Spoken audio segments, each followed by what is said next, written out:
While the vast majority of death row inmates turn out to be men, a few women in the U.S. have committed crimes so brutal that they received the death penalty. These women remain behind bars, awaiting execution for their heinous acts. Here are some of the most dangerous women still awaiting execution in the United States. Krista Pike, State, Tennessee, age at crime 18. The only woman on Tennessee's death row is asking the courts to reconsider her death sentence. Krista Pike was convicted in 1996. She and two other people tortured and killed 19-year-old Colleen Slemmer. 10 News reporter Ryan Connors explains what the move means for the family of the victim. What happens next? Ryan? Krista Gale. Pike was an 18-year-old student at the Job Corps program in Knoxville, Tennessee, when she committed one of the most brutal murders in modern U.S. history. On January 12, 1995, Pike, along with two accomplices, Tatterall Shipp, 17, and Shadala Peterson, 18, lured 19-year-old Colleen Slemmer to an isolated location on the University of Tennessee agricultural campus under the pretense of resolving a personal dispute. According to prosecutors, Pike was jealous of Slemmer, believing she was trying to pursue Shipp, with whom Pike had been romantically involved. What started as a confrontation quickly turned into a horrific act of sadistic torture. Over the course of 13 to 40 minutes, Pike and Shipp brutally beat and slashed Slemmer with a box cutter and a meat cleaver. They carved a pentagram into her chest and ultimately smashed her skull with a chunk of asphalt. After the murder, Pike kept a piece of Slemmer's skull as a trophy and even bragged about the killing to fellow students. The gruesome nature of the crime and Pike's apparent lack of remorse shocked investigators and the public alike. During her trial, Pike showed little emotion as evidence, including her confessions and forensic findings, were presented. In 1996, she was convicted of first-degree murder and sentenced to death, making her the youngest woman in the United States to receive the death penalty in modern times. Her accomplice, Tatterall Shipp, was sentenced to life in prison, while Shadala Peterson, who played a lesser role, received probation for her cooperation. Pike remains the only woman on Tennessee's death row. Over the years, she has made multiple attempts to appeal her sentence, but all have been denied. In 2001, she attacked a fellow inmate, nearly killing her by strangulation with a shoelace. This violent incident reinforced arguments for keeping her on death row. Despite her attorney's efforts to argue that her young age and difficult upbringing should be mitigating factors, Tennessee courts have upheld her death sentence. As of 2025, Krista Pike remains incarcerated at the Tennessee Prison for Women in Nashville, awaiting execution. Darlie Routier, State, Texas, age at crime 26. On June 6, 1996, Darlie Routier called 911 from her home in Rolette, Texas, claiming that an intruder had broken in and stabbed her two young sons, 6-year-old Devin and 5-year-old Damon, while they were sleeping in the family's living room. Routier herself had a knife wound to her neck and other injuries. When authorities arrived, Devin was already deceased, and Damon was barely clinging to life but died shortly after paramedics arrived. Initially, Routier said she had fought off an attacker, but investigators found inconsistencies in her story. Bloodstain patterns, the absence of forced entry, and evidence suggesting she staged the crime scene led authorities to suspect her. A particularly damaging piece of evidence was a video of her celebrating Devin's birthday at his gravesite just days after the murders. Prosecutors argued that her behavior seemed inappropriate for a grieving mother, while her supporters claimed it was misinterpreted. In 1997, Routier was convicted of murdering Damon. Prosecutors chose to focus on his murder first. She was sentenced to death, becoming one of the few women on Texas's death row. Her case remains controversial, with supporters arguing that evidence was mishandled and that she may have been wrongfully convicted. Routier has maintained her innocence for nearly 3 decades, and new DNA testing has been ordered to potentially re-examine forensic evidence. Darlie Routier remains on Texas death row awaiting execution, with ongoing legal efforts to challenge her conviction. Blanche Taylor Moore, State, North Carolina, age at crime 56. Blanche Taylor Moore, a former churchgoer and grocery store cashier, was convicted in 1990 for the arsenic poisoning of her boyfriend, Raymond Reed, in 1986. Moore had a pattern of relationships with men who mysteriously fell ill and later died. Investigators exhumed the bodies of several of her past acquaintances, including her first husband, James Taylor, and found lethal levels of arsenic in their remains. Dubbed the Black Widow, Moore was suspected of poisoning at least 4 men, including her father and a co-worker. However, she was only tried and convicted for Reed's murder. Prosecutors argued that her motivation was financial gain, as she had collected life insurance policies and other benefits from her deceased partners. In 1990, Moore was sentenced to death for Raymond Reed's murder. She has continued to deny any involvement in the killings. Now 91 years old, Blanche Taylor Moore remains on North Carolina's death row, making her one of the oldest women awaiting execution in the U.S. Due to her advanced age and the slow pace of capital punishment in North Carolina, it remains uncertain whether she will ever be executed. Tiffany Cole, State, Florida, age at crime 23. Tiffany Cole was involved in the brutal kidnapping and murder of Carol and Reggie Sumner, a retired couple living in Jacksonville, Florida. Cole and her 3 accomplices, Michael Jackson, Alan Wade, and Bruce Nixon, targeted the Sumners because she had known them from South Carolina, where they had once been her neighbors. The group devised a plan to steal from the couple, believing they had a large sum of money. On July 8, 2005, they tricked the Sumners into letting them inside their home. Once inside, they bound and gagged the elderly couple, forced them into the trunk of their own car, and drove them across the state line to Georgia. There they took the victims to a remote wooded area where they had already dug a grave in advance. While the Sumners were still alive, the group shoved them into the grave and buried them, leaving them to suffocate to death. The killers then withdrew money from the victims' bank accounts, using their stolen debit cards and checkbooks. Cole was arrested shortly after the murders, along with her accomplices. In 2007, she was convicted of 2 counts of first-degree murder, kidnapping, and robbery. She was sentenced to death, making her one of the few women on Florida's death row. Her accomplices received varying sentences based on their level of involvement in the crime. Michael Jackson was sentenced to death for his role in the kidnapping and murder of the Sumners. Alan Wade received a sentence of life without the possibility of parole, ensuring he will spend the rest of his life in prison. Bruce Nixon, who cooperated with authorities and testified against the others, was given a 45-year sentence in exchange for his assistance in the case. As for Tiffany Cole, she remains on Florida's death row, awaiting execution.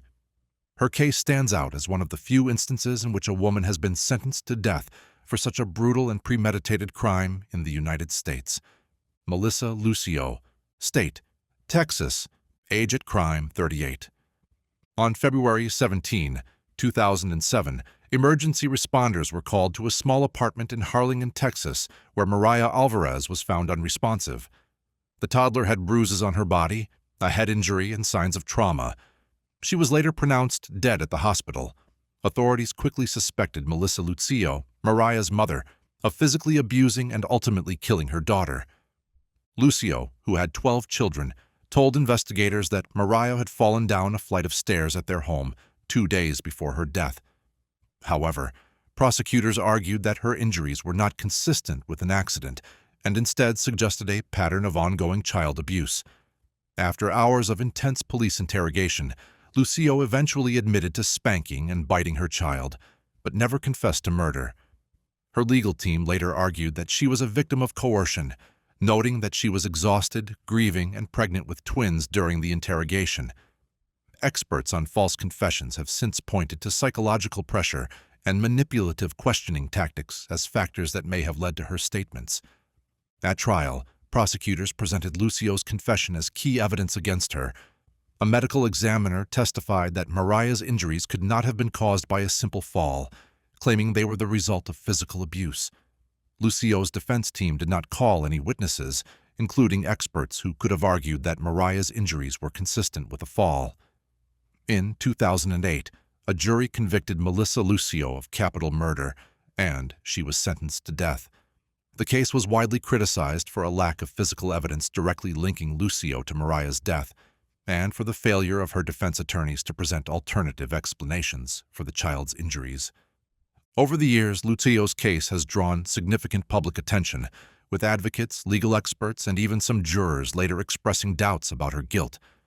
In 2022, Just days before her scheduled execution, the Texas Court of Criminal Appeals granted a stay, allowing further investigation into new evidence that could prove her innocence. As of 2025, Melissa Lucio remains on Texas death row, awaiting the outcome of her appeals and potential retrial. Her case continues to be one of the most high-profile and controversial death penalty cases in recent U.S. history. Tiffany Moss, State, Georgia. Age at crime, 35. Tiffany Moss's crime is one of the most horrifying cases of child abuse and neglect in Georgia's history. The murder of her 10-year-old stepdaughter, Imani Moss, involved extreme cruelty. For months leading up to the child's death in 2013, Imani was severely malnourished and neglected. Evidence from the trial showed that Tiffany Moss, along with her husband Eamon Moss, deliberately withheld food from Imani, contributing to her emaciated and frail state. Despite the obvious signs of malnutrition and neglect, the child's suffering continued in the months leading to her death. Tiffany Moss and her husband's actions reached a chilling conclusion when they disposed of Imani's body by burning it in a trash can outside their apartment complex. When authorities discovered the remains, they found that the body had been burned beyond recognition, a desperate and grotesque attempt by Moss and her husband to conceal their crime. The authorities initially became suspicious when they received conflicting statements and reports from the couple, which led to further investigation and ultimately to the gruesome discovery of Imani's remains. In her trial, Tiffany Moss's behavior shocked many. She chose to represent herself without the assistance of a defense attorney and presented no evidence or argument to counter the charges. Her decision not to defend herself left little room for legal challenges, and the jury convicted her of first-degree murder, cruelty to children, and concealing a death. She was sentenced to death in 2019, making her the only woman on Georgia's death row. Although Tiffany Moss remains on death row, there has been little legal movement regarding her execution. As of now, she awaits her fate at the Arendelle State Prison. Antoinette Frank, State, Louisiana. Age at crime, 23. Antoinette Frank's case is one of the most infamous involving a law enforcement officer committing a crime. On March 4, 1995, Frank, a New Orleans police officer, took part in a violent robbery that resulted in the deaths of 3 people. She conspired with an accomplice, James O'Neill, to rob a local restaurant, the Kim An restaurant, where Frank had worked part-time as a security guard. Frank used her knowledge of the restaurant's layout and security system to carry out the crime. During the robbery, Frank shot and killed 3 individuals, fellow officer Ronald Williams, who was working with Frank at the time, and 2 members of the View family who owned the restaurant. The View family members were executed in cold blood, and Officer Williams was also killed during the violent crime. Frank's involvement in the murders was clear from the evidence, including the fact that she had used her police-issued firearm to commit the murders. After the robbery, Frank and O'Neill tried to escape, but were quickly apprehended. Frank's arrest and subsequent conviction shocked the public, especially given her position as a police officer. She was convicted of 3 counts of first-degree murder, and in 1995, she was sentenced to death. Antoinette Frank is currently incarcerated on death row at the Louisiana Correctional Institute for Women. Her case remains one of the few instances where a female law enforcement officer has been convicted of such a brutal crime. As of now, Frank remains one of the few women on death row in Louisiana. Lisa Jo Chamberlain, State, Mississippi, age at crime, 31. Lisa Jo Chamberlain's crime is one of the more grisly cases involving a woman on death row in the United States. In 2004, Chamberlain, along with her boyfriend Roger Gillett, murdered Vernon Hullett and his girlfriend, Linda Heinzelman, at Hullett's home in Hattiesburg, Mississippi.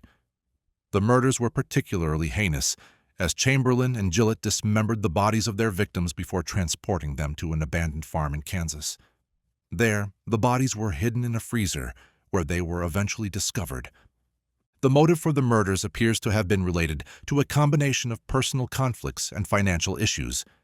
Chamberlain and Gillett were arrested and charged with capital murder for the brutal slayings. Both were convicted and sentenced to death.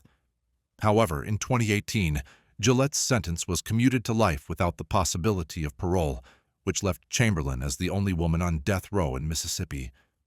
Chamberlain remains incarcerated at the Central Mississippi Correctional Facility, awaiting her execution. If she were to be executed, she would become the first woman put to death in Mississippi since 1944, making her case particularly notable in the state's legal history. As of now, her fate rests on the legal processes in Mississippi, where her appeals and potential clemency are ongoing. Brenda Andrew, State, Oklahoma, age at crime, 37. In 2001, Brenda Andrew, a 37-year-old woman from Oklahoma, masterminded the brutal murder of her estranged husband, Rob Andrew, in a plot motivated by financial gain. Brenda had become involved in an affair with James Pavitt, a man who would become her co-conspirator in the crime. Together, they devised a plan to murder Rob in order to collect his life insurance payout, which they believed would provide them with the financial freedom they desired. On the evening of November 20th, 2001, Brenda lured her husband to her home, claiming that they needed to discuss matters related to their children. This gave the impression that the meeting would be a peaceful, routine conversation. However, when Rob arrived, he was ambushed by Brenda in Pavat. According to the details of the crime, Rob was shot multiple times in the back. The killers then attempted to stage the scene to make it appear as though a botched robbery had taken place. They hoped that by creating the illusion of a robbery gone wrong, the police would be unable to trace the crime back to them. After the murder, Brenda and Pavitt fled Oklahoma with Brenda's 2 children. The couple crossed into Mexico, seeking refuge from the authorities. However, their plan unraveled when law enforcement tracked them down and apprehended them in 2002. At the time of their capture, Pavat initially confessed to the crime, but attempted to minimize Brenda's involvement by claiming she was unaware of the details of the murder. He stated that she was not directly involved in the shooting itself. Despite his confession, both Brenda and Pavitt were charged with first-degree murder and conspiracy. During the trial, it was revealed that the murder was carefully planned, and Brenda had actively participated in the preparation and execution of the crime. She had worked with Pavitt to execute the murder and then to flee the state to avoid capture. The case gained significant media attention due to the nature of the crime, motivated by life insurance money and the fact that a wife had plotted the murder of her own husband with the help of her lover. Both Brenda and Pavitt were convicted and sentenced to death for the murder of Rob Andrew. Brenda's role as the mastermind behind the crime was highlighted throughout the trial, leading to her conviction for first-degree murder. Despite her claims of being manipulated by Pavitt, the court found that she was a willing participant in the plot. Brenda remains on death row in Oklahoma. In 2024, her legal team successfully petitioned for a review of her case by the U.S. Supreme Court, arguing that the prosecution had unfairly focused on irrelevant aspects of her personal life during the trial. These included details about her extramarital affair and her choice of clothing, which were used to paint her in a negative light rather than focusing on the facts of the murder itself. The Supreme Court decided to hear her appeal, and the case has been sent back to an appeals court for further proceedings, leaving Brenda's future uncertain as the legal battles continue. Susan Eubanks, State, California, age at crime, 34. Susan Eubanks was convicted of the brutal murder of her 4 children in 1997. The victims were her sons, age at 14, 12, 7, and 6 years old.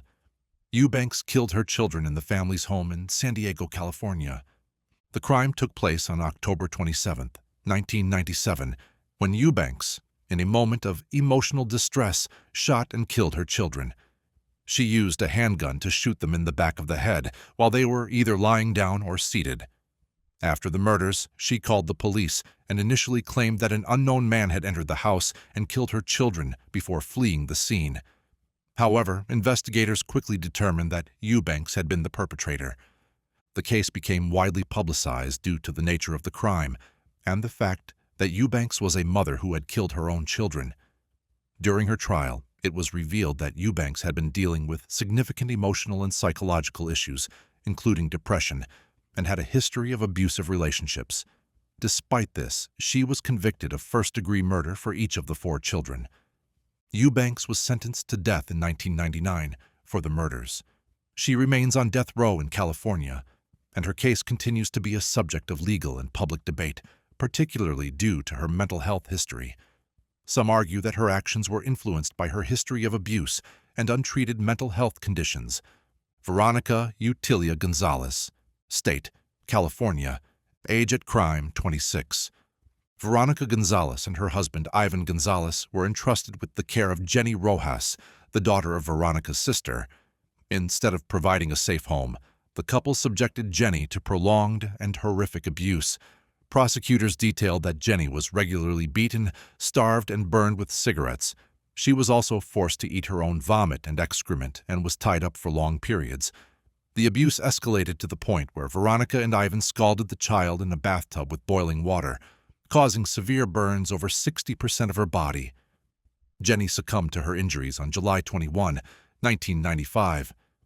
After Jenny died, Veronica and Ivan attempted to hide their crime by stuffing her body into a plastic storage container and leaving it in their garage for weeks.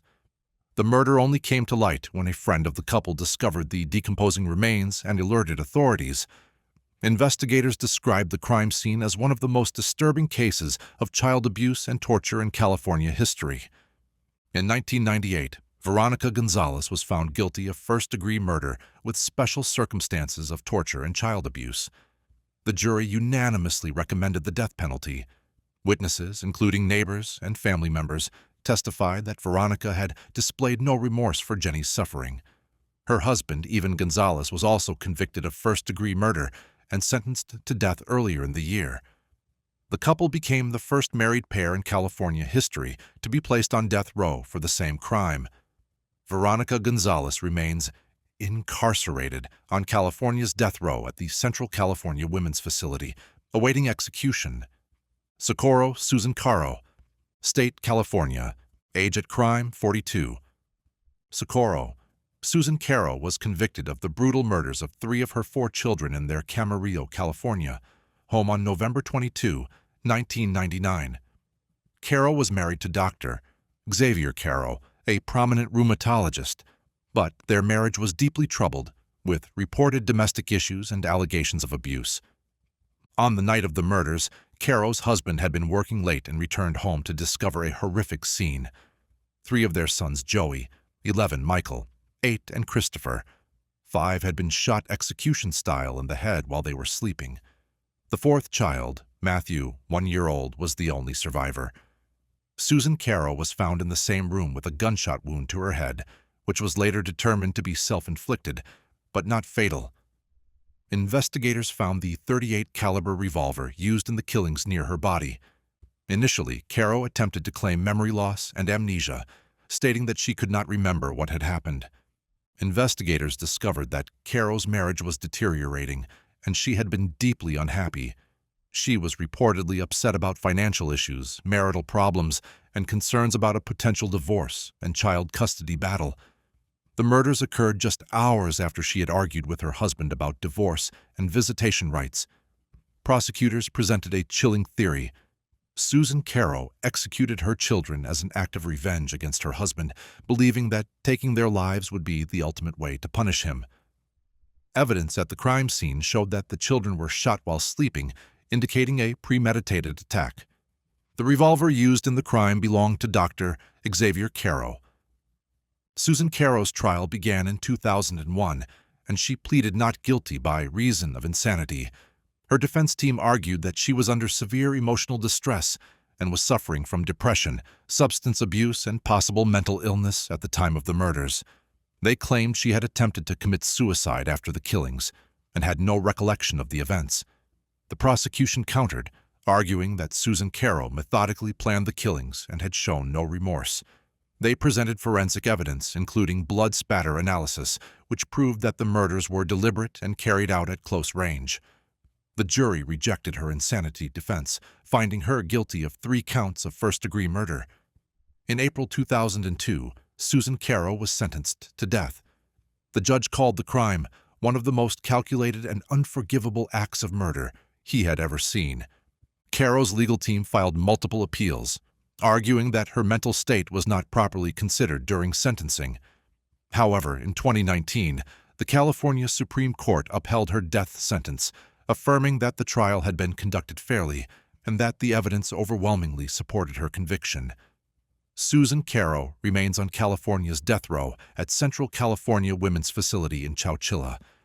Since California has not executed any inmates since 2006, her execution remains indefinitely delayed. Brooke Marie Rodiers, State, Florida. Age at crime, 26. Brooke Marie Rodiers is currently on death row in California for her involvement in the 2006 murders of Marvin Gabriel and Milton Chavez. At the time of the crimes, Rodiers was 26 years old. Along with accomplices Omar Hutchinson and Tiffany Epps, Rodiers devised a plan to rob Gabriel and Chavez. She lured the two men to a motel room, pretending that a sexual encounter was arranged. Once inside, the victims were overpowered, bound and gagged by the perpetrators. They were brutally beaten and asphyxiated. After the murders, Rodiers and her accomplices stole the victims' wallets, cell phones, and vehicles, leaving behind a gruesome crime scene. In the legal proceedings, Rodiers was charged with 2 counts of first-degree murder, with special circumstances including multiple murders and murder during the commission of a robbery. A jury convicted her on all charges in June 2010, and during the sentencing phase, the jury recommended the death penalty. On October 22, 2010, Riverside County Superior Court Judge Helios J. Hernandez formally sentenced Rodiers to death, describing the crimes as cold, callous, brutal, and particularly cruel. Despite the sentence, Rodiers remains on death row at the Central California Women's Facility in Chowchilla, California, as of April 2025.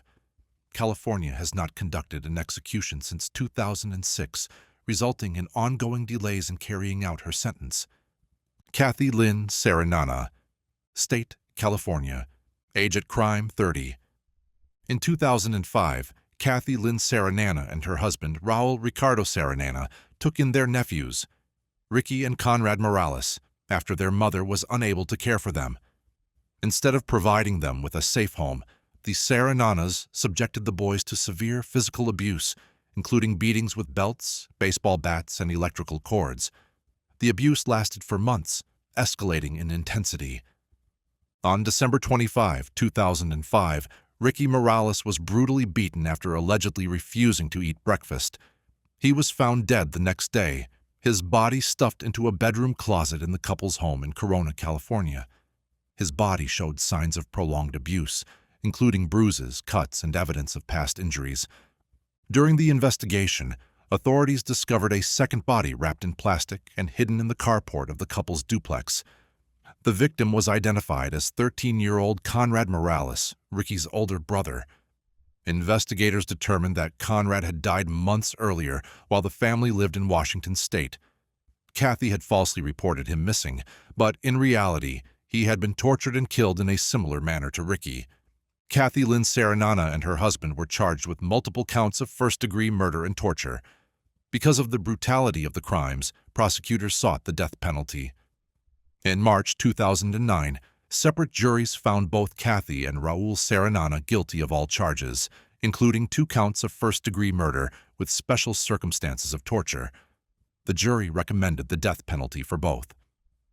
On June 26, 2009, a Riverside County judge formally sentenced Kathy Lynn Serenana to death, describing her crimes as one of the most horrific cases of child abuse and murder in California's history. Her husband, Raul Serenana, received the same sentence. As of April 2025, Kathy Lynn Serenana remains on death row at the Central California Women's Facility in Chowchilla, California. Due to California's moratorium on executions, she has not been given an execution date. However, she has exhausted most of her appeals and remains one of the few women sentenced to death in the state. These women represent some of the most dangerous individuals still awaiting execution in the United States. Their crimes shocked the nation, and their cases continue to fuel debates about justice, morality, and the death penalty. If you found this deep dive compelling, be sure to like, comment, and subscribe for more true crime insights.